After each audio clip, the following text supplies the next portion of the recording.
The land of ancient Mesopotamia lay across the Tigris and Euphrates rivers in what is today Iraq and Syria, the traditional location of the biblical Garden of Eden.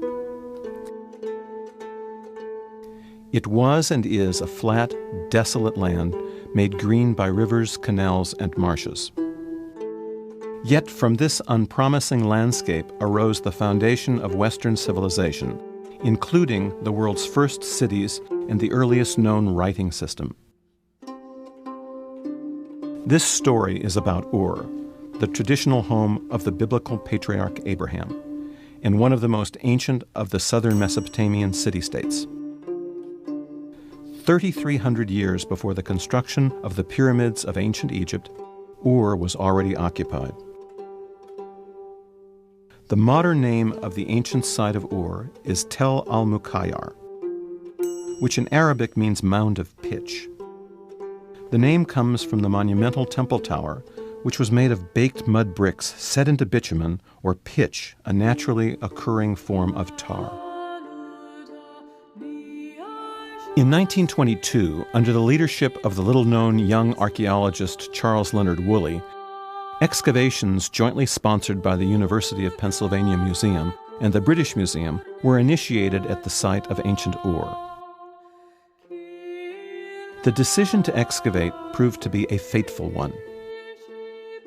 Perhaps no excavation in the more than 150 years of archaeological work in Mesopotamia has excited as much public interest as Woolley's work at ancient Ur.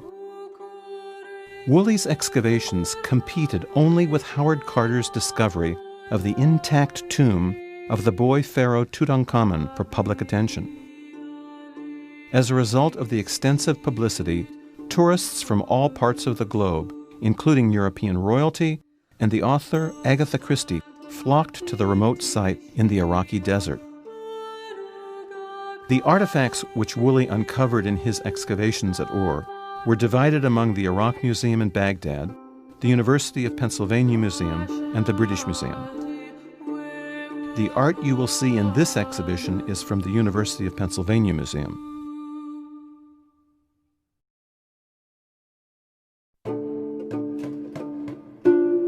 One of the most important parts of the ancient city was the temple complex of the moon god Nana, at the center of which was a ziggurat. This monument is not a pyramid like those found in Egypt. It is a series of stepped terraces with a temple on top.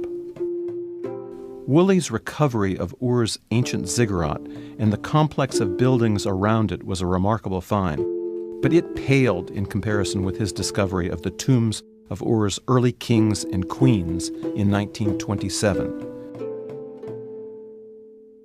Between 1927 and 1934, he uncovered 1,850 of the tombs.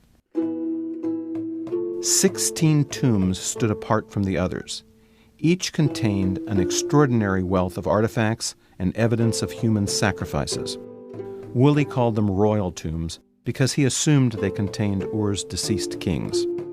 Woolley recognized considerable variations in the royal tombs. Tombs PG 789 and PG 800 typified Ur's early dynastic royal tombs. Most of the important artifacts you see in the exhibition come from those two royal burials.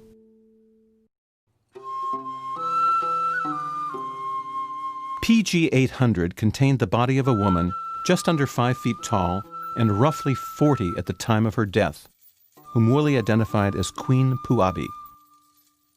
The body was adorned with an elaborate headdress. Several layers of gold ribbons, gold leaves, and wreaths of gold, lapis lazuli, and carnelian are all topped by a gold comb with flowers on the end. The whole of the upper body was covered with beads of gold, silver, lapis, carnelian, and agate, which Woolley thought to be the remains of a beaded cloak. Among Puabi's other jewelry was an elaborate gold belt with gold rings dangling from strings of lapis, carnelian, and gold beads. On Puabi's fingers were 10 gold rings, and around her right knee was a garter. One of 3 cylinder seals had an inscription that identified the deceased as Puabi, the queen. Near the queen's head was what Woolley described as a diadem made of thousands of small lapis lazuli beads that had been decorated with gold amulets. In this video, you see it as Woolley originally reconstructed it.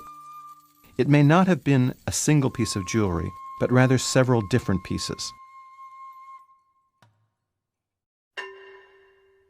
Among the most spectacular of the precious objects from Puabi's tomb chamber were gold and silver vessels. The metalsmiths of Ur already knew many of the metalworking techniques that are still in use today. The decoration around the outside of this bowl was created by a method known as chasing. Tiny chisels and hammers were used to tap and punch the metal inward to create the patterns. On the ramp leading into Puabi's death pit were the bodies of 5 men, presumably guards, with copper daggers, a razor, and 7 pottery cups. In the middle of the pit, in front of the ramp, was a sled pulled by oxen. Mixed with the animal bones were those of 4 grooms. In the middle of the northeast end of the pit were the remains of a wooden chest decorated with lapis lazuli and shell inlay. Bodies and an enormous array of goods surrounded the chest. Gold and silver vessels, including a gold tumbler, and a spouted cup. A spouted cup made of lapis lazuli, which was probably imported from what is today northern Afghanistan. Silver heads of lions that originally decorated a piece of furniture, and a silver cosmetic box containing a black mineral pigment, probably the remains of coal, which is used as an eye makeup. The lid is inlaid with lapis lazuli and shell.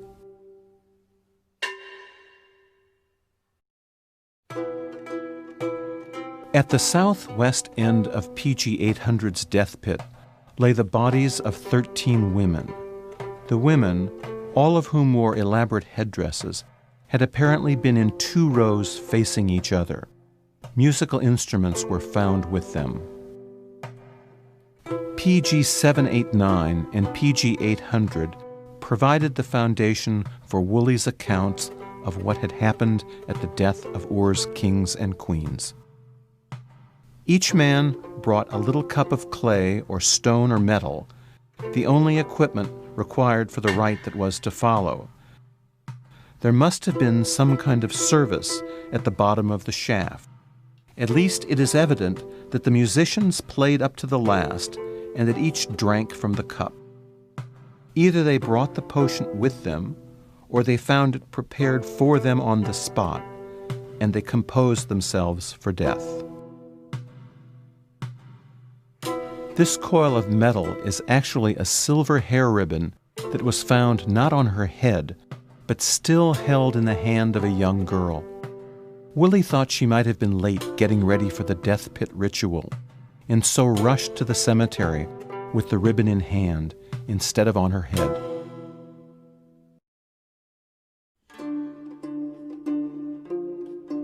Written documents and pictures suggest that music and dancing were almost as common in rituals and festivals as were eating and drinking. We may never have known that the royal tombs contained these musical instruments if Sir Leonard Woolley had not used such inventive excavation methods as he did. The basic form of all the lyres was made out of wood, which decays over time. Woolley preserved the shape and size of each lyre by filling the spaces left by the decayed wood with wax and plaster. Because of the work he did, and because of the depictions on the instruments themselves, we know what most of these lyres originally looked like. Many of the lyres were decorated with shaped animal heads like this one. The shape was made of wood, and then gold was pounded into a very thin sheet and attached to the wood with bitumen or pitch. On the front of the sound box, beneath the bull's head, is this panel made of inlaid pieces of white shell on a background of black bitumen. Each of the 4 panels depicts animals doing things that humans do, or fantastic animals with human heads. One of the most famous objects from the whole cemetery features a goat. The Ram in the Thicket statue is spectacular. It is made of gold, silver, copper, lapis lazuli, red limestone, and bitumen. An engraved picture on a cylinder seal from Mesopotamia shows just such a statue being used as a table.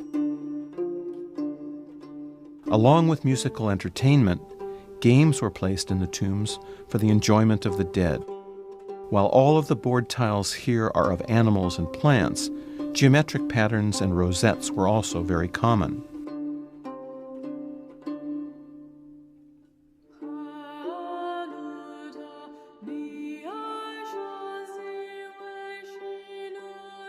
The Ur excavations are a remarkable story.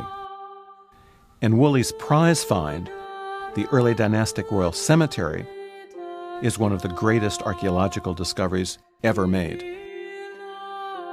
In a real sense, the royal cemetery, a previously unknown chapter in Ur's long history, exists today not just because of the effective collaboration between 2 museums, but also because of Woolley's extraordinary energy and talent.